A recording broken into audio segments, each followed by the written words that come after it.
Olá pessoal, bom dia. Bom, temos alguns assuntos nacionais e também esse assunto do momento que é internacional, né? A questão do Irã.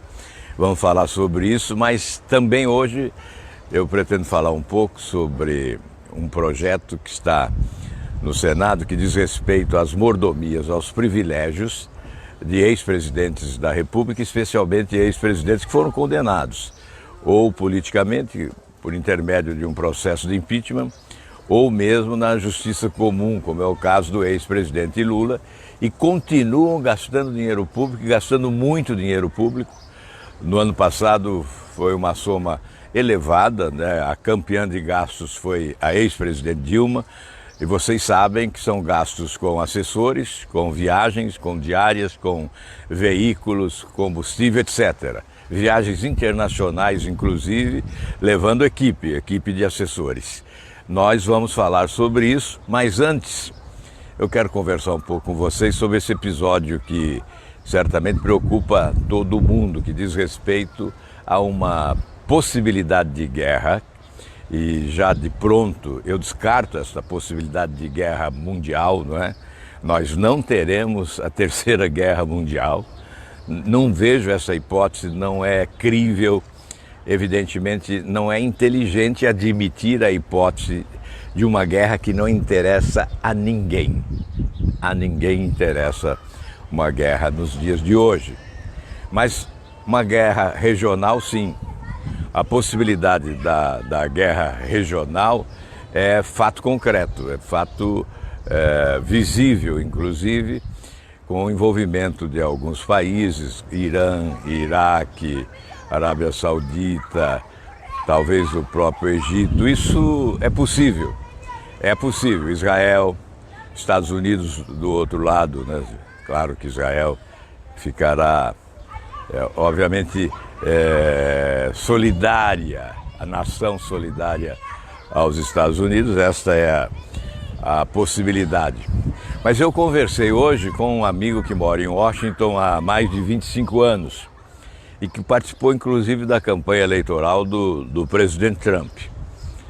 Ele disse que o que é concreto nos Estados Unidos é que na história nenhum presidente que se confrontou internacionalmente, que admitiu a hipótese de guerra ou que declarou guerra, nenhum presidente nessas circunstâncias perde a eleição.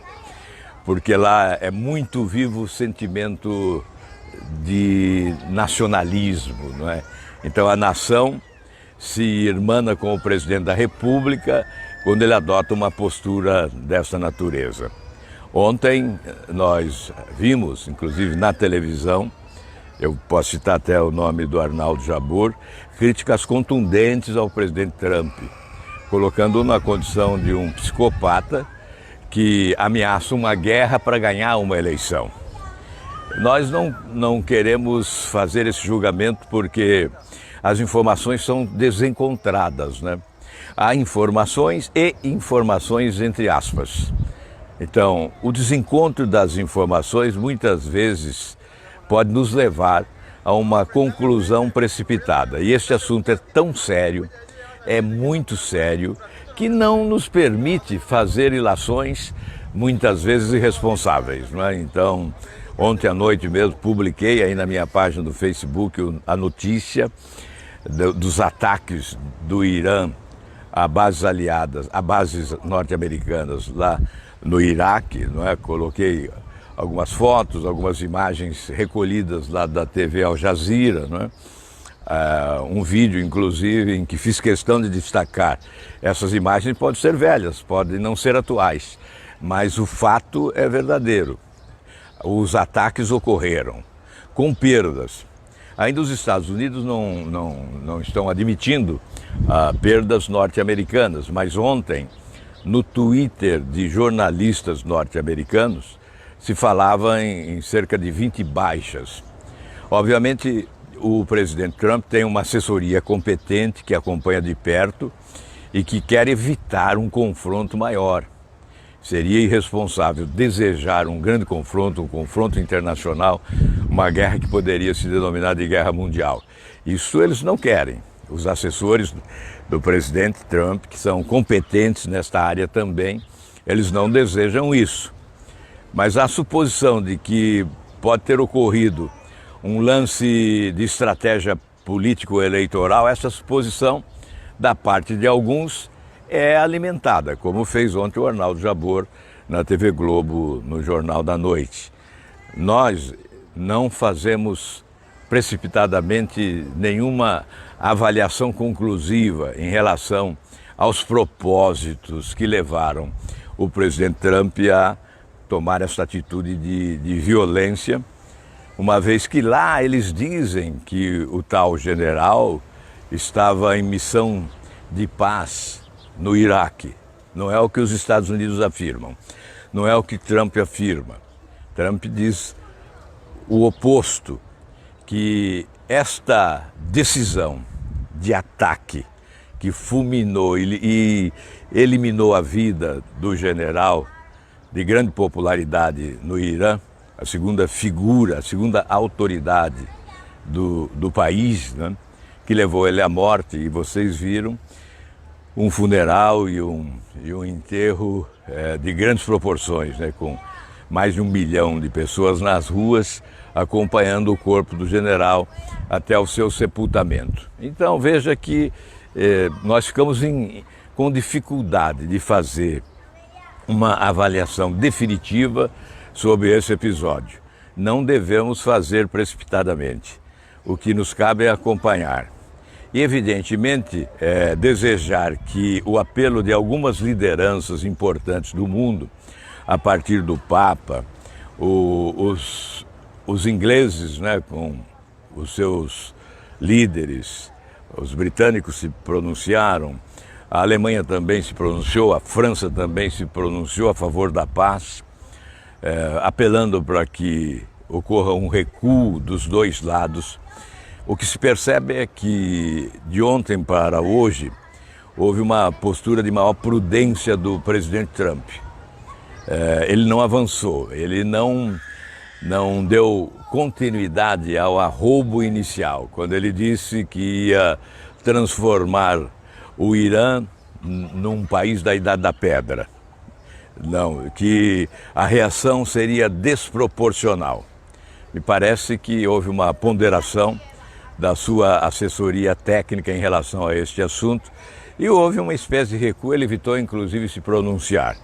Aliás, nessa hora, um presidente da República deve falar pouco, não é? Deve pensar muito, deve refletir, deve se aconselhar, deve estudar o assunto, né? Deve ouvir partes diferentes, né?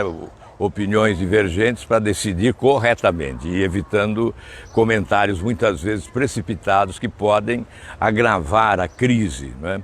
E dificultar a superação do impasse. Então, na verdade, nós estamos numa situação de esperar um pouco mais, né? E desejar que o Brasil não entre nessa. O que certamente torna impossível, eu diria impossível, uma guerra mundial, é que há uma região distante geograficamente mesmo dos Estados Unidos. Alguém aqui no Brasil diz, olha, a China e a Rússia entrarão na guerra a favor do Irã. Não é bem assim. Não há esse interesse. A Rússia já teve mais experiência, acho que há 12 anos, na guerra do Afeganistão, saiu corrida de lá e evidentemente não vai cometer o mesmo erro. Quando os Estados Unidos chegaram, a Rússia se retirou porque não tinha como estabelecer um enfrentamento àquela época, não é? Eu creio que hoje há interesse sim da China econômico, especialmente em relação ao gás. Um gasoduto está sendo construído há bom tempo, mas economicamente para a China e para a Rússia o enfraquecimento do Irã é bom. Quanto mais fraco ficar o Irã, melhor para a China e para a Rússia. Portanto, eu não acredito, não há essa possibilidade, do meu entendimento, de China e Rússia estimularem um confronto e participarem ativamente dele, indo ao campo de batalha. Não, eu não acredito nisso. A situação é essa em relação ao impeachment do presidente Trump, que já era algo assim improvável, né? Hoje me parece definitivamente afastada essa hipótese. Ele vai para o arquivo no Senado norte-americano. Por quê? Não só porque houve o fortalecimento do presidente Trump com essa atitude, ele reacendeu a chama do nacionalismo norte-americano com esse procedimento, não só por isso, mas também porque, se ocorrer o impeachment, quem vai conduzir o país é o Partido Democrata. É evidente que os republicanos não admitirão essa hipótese nesse momento, entregar o poder ao inimigo numa hora como essa. Então é evidente, esse processo de impeachment está fadado ao fracasso no Senado dos Estados Unidos. Bem, essa é uma questão, portanto, que nós estamos muito distantes dela, né? E devemos ficar, especialmente do ponto de vista do Estado brasileiro, né? Como nação, o Brasil não pode se envolver nisso. Aliás, temos uma balança comercial extremamente favorável com o Irã, né? Esse desgaste não nos favorece. Uma participação seria pior. Estimular o confronto seria um desastre deplorável. Aliás, seria uma afronta aos brasileiros que querem a paz. O que nós mais desejamos nesse momento é paz para trabalhar, para produzir e para desenvolver o país, promovendo as mudanças necessárias a partir do Estado brasileiro. Porque se nós mudarmos o Estado brasileiro para melhor, certamente nós vamos favorecer o empreendedorismo, os investimentos, a geração de emprego, de salário, de renda, de receita pública e certamente vamos reativar o crescimento econômico, promovendo o nosso desenvolvimento. É isso que nós desejamos, é isso que o brasileiro quer. Não quer um governo valente nesta hora, arrogante, prepotente, que vá com o objetivo de demonstrar certa valentia, vá favorecer ou estimular um confronto entre nações. Não é esse o papel que deve desempenhar a diplomacia brasileira. Não, ao contrário, a diplomacia brasileira deve ser inteligente, deve ser lúcida e deve ser patriótica, deve defender os interesses do país. Os interesses do Brasil não estão ligados a um confronto internacional, ao contrário. Os interesses do Brasil estão muito mais ligados a um cenário de paz universal.